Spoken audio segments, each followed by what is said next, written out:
Kelly Baker, and today I'm going to be talking to you about the various types of natural disasters you might face as a citizen in the state of Georgia. Now, there are two types of natural disasters we face in the state of Georgia. One is tornadoes, and the other is hurricanes. Now, the best way to be prepared in any emergency situation is to be informed. One good way to do this is to have the contact information for your local emergency response centers. One good example of this is your local fire, police, or emergency medical services. In Georgia, the number you would call for this is 911.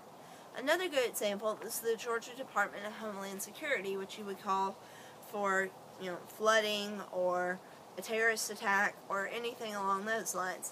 Another good example is the Georgia Emergency Management Association, which is like FEMA only for the state of Georgia. So you call them whenever there's any kind of natural disaster and they will get you help as quickly as possible. Another good way to be informed and be prepared is to know the warning signs in an approaching storm. For tornadoes, this may mean sickly green colors in the skies, rotations in the clouds or on the ground, and a sudden silence after severe thunderstorms or hailstorms. Now, all these signs may not be present, so be sure to keep an ear out for your tornado sirens and keep watching your local weather on your TV or listening to it on your weather radio. During a disaster, the best places to take shelter are in a hallway or enclosed room like a closet or in a basement.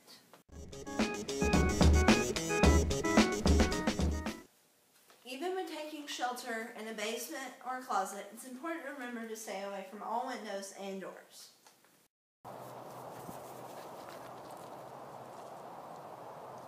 After a disaster occurs, there are several things you need to do. One thing is to assess the damage around you. There may be downed power lines, flooding, or unstable debris that may cause a harm to you or your family. Another thing you need to do is be prepared to help others. Now, there are a couple of ways that will help you be prepared to help others. One is to be physically fit, and the other is to know basic CPR or first aid methods that may allow you to save someone's life. The second step to being prepared for an emergency situation is to have a plan. The first and most important aspect of this plan is family communication. You need to set a meeting place with your family and get there after a disaster occurs. For a fire, this may mean the mailbox at the end of your driveway. During a tornado, this may mean a neighbor or a relative's house or a local business.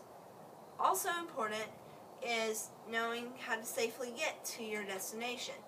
If your meeting place is inaccessible, then you may need to have several alternate meeting places in place in case of this situation. The final step of making a plan is knowing how to stay in contact with your family.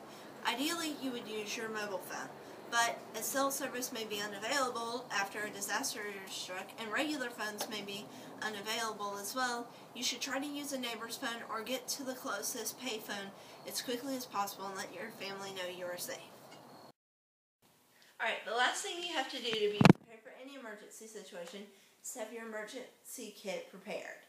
Now, some things you must include are food and water for each person in your family for at least 72 hours, and some food items you might want to include are canned goods or dry goods such as crackers or packaged oatmeal, and you must have at least a gallon of water per person per day. Also important are clothes and blankets, and a light source such as candles or a lantern may be important. Just as important as having your emergency kit ready is to maintain your kit. Every few months you need to check the dates on your food items, and if they're bad, you need to toss them out. Also important is to change any batteries that may have corroded or died in your lanterns, your flashlights, or your battery-powered radio.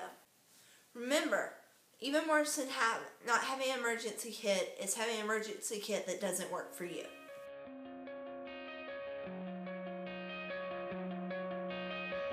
Coming